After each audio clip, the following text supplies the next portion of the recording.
Assalamualaikum warahmatullahi wabarakatuh. Perkenalkan, nama saya Ana Kusnul Fatimah dari Universitas Duta Bangsa Surakarta, Fakultas Ilmu Kesehatan, Prodi D3 Rekam Medis dan Informasi Kesehatan dari kelas 19A6, NIM 1902050213 semester 2. Digestif atau pencernaan makanan. Makanan terdiri dari karbohidrat, lemak, protein, vitamin, mineral, dan air. Fungsi dari makanan sendiri adalah 1. Penyedia energi, 2. Pembangun tubuh, 3. Pelindung dan pertahanan tubuh. Macam-macam karbohidrat C, H, dan O. 1. Monosakarida C6H12O6 terdiri dari heksosa, glukosa, fruktosa, dan galaktosa. 2. Disakarida C12H22O11 terdiri dari laktosa, sukrosa, dan maltosa. 3. Polisakarida C6H10O5 terdiri dari amilum, glikogen, selulosa, pektin, lignin, dan kitin. Karbohidrat. Bahan makanan yang mengandung karbohidrat antara lain 1. Beras, roti, gandum, dan kentang. Bahan makanan yang mengandung lemak antara lain 1. Mentega, 2. Susu, 3. Daging, 4. Kacang-kacangan, dan 5. Minyak. Protein terdiri dari protein hewani dan juga protein nabati.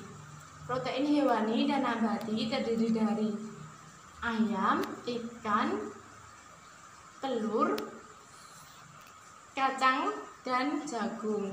Mineral terdiri dari 1.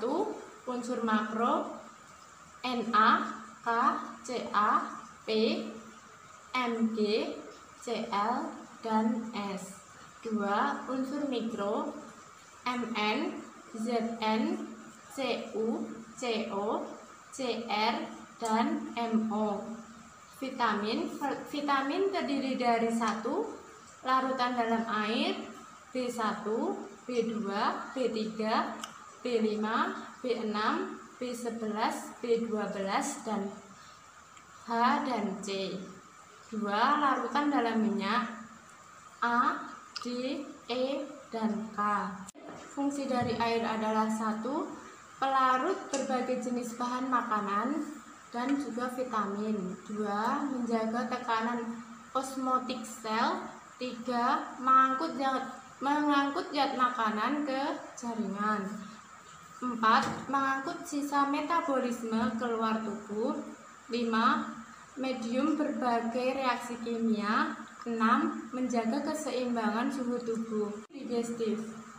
Fungsi digestif sendiri adalah memecah bahan makanan menjadi ukuran yang cukup kecil sehingga bisa diserap dan menembus dinding usus masuk ke dalam pembuluh darah untuk diedarkan ke seluruh tubuh.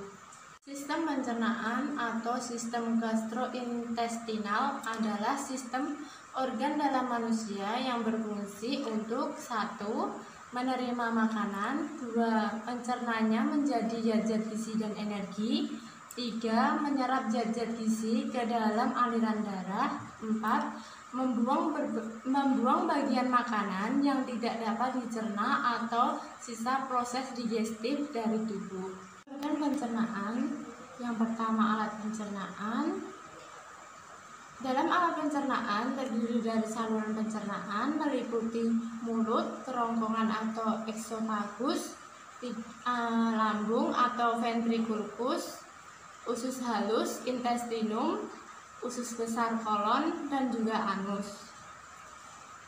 Dalam alat pencernaan juga terdapat kelenjar pencernaan yang meliputi kelenjar ludah, hati, dan juga pankreas. Organ pencernaan terdapat rongga mulut yang didefinisikan antara lain A. Alat pencernaan makanan yang pertama kali dilalui makanan. B. Di dalam mulut terdapat gigi, lidah, dan kelenjar ludah. C. Gigi dan lidah membantu mencerna makanan secara mekanis melalui kunyahan. D. Ludah mencernakan makanan secara kimiawi melalui enzim pitialin. Gigi berperan dalam pencernaan makanan. Makanan dipotong dan dilumatkan menjadi lebih halus. Untuk menghasilkan makanan yang mudah dicerna, sebaiknya dikunyah 22-32 kali kunyahan. Lidah terletak di rongga mulut yang berfungsi sebagai memindahkan posisi makanan sehingga makanan mudah dikunyah secara merata, membantu proses menelan dan sebagai indera pengecap. Kelenjar ludah. Kelenjar yang menghasilkan air ludah. Fungsi air ludah sendiri adalah memudahkan penelanan, membantu pencernaan makanan dan pelindung mulut terhadap panas, dinding asam dan basah. Air ludah mengandung enzim pitialin yang berfungsi memecah karbohidrat atau amilum menjadi maltosa. Dalam organ pencernaan juga terdapat kerongkongan atau eksofagus yang didefinisikan. Makanan yang telah dicerna di mulut bergerak menuju ke kerongkongan berbentuk bola atau bolus. Kerongkongan terdiri dari otot-otot sfinkter yang bekerja dengan gerak peristaltik sehingga makanan terdorong menuju lambung. Di eksofagus terdapat dinding yang terdiri dari 4 lapisan, yaitu mukosa, submukosa, muskularis, dan serosa. Peran esofagus sendiri adalah menghantarkan makanan dan minuman dari faring ke lambung. Dalam organ pencernaan juga terdapat lambung. Lambung sendiri terdapat dari 3 bagian, yaitu karioidak, fundus, dan pilorus. Bagian atas karioidak terdapat sfinkter karioidak dan bagian bawah pilorus terdapat sfinkter pilori. Dinding lambung menghasilkan hormon, yaitu gastrin dan getah lambung. Fungsi gastrin sendiri adalah merangsang dinding lambung agar mensekresikan getah lambung. Getah lambung mengandung HCl, enzim pepsin, lipase, dan renin yang berfungsi mencerna secara kimiawi. Sel-sel yang melapisi lambung menghasilkan 3 zat penting, yaitu 1. Lendir. Lendir melindungi sel-sel lambung dari kerusakan oleh asam lambung.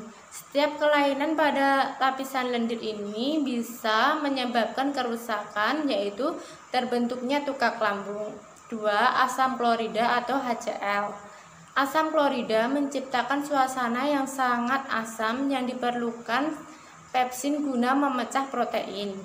Keasaman lambung yang tinggi berperan sebagai penghalang terhadap infeksi dengan cara membunuh berbagai bakteri. 3. Prekursor pepsin atau enzim yang memecahkan protein. Definisi 3 bagian lambung, yaitu 1. Karioidak terdapat oleh sfinkter karioidak yang akan membuka jika ada makanan. 2. Fundus merupakan bagian tengah lambung dengan bentuk membulat. 3. Pilorus, bagian bawah lambung yang berdekatan dengan usus halus. Di dekat pilorus terdapat sfinkter pilorus yang dapat bergerak secara peristaltik sama dengan gerak pada eksofagus.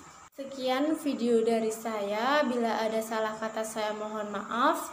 Wassalamualaikum warahmatullahi wabarakatuh.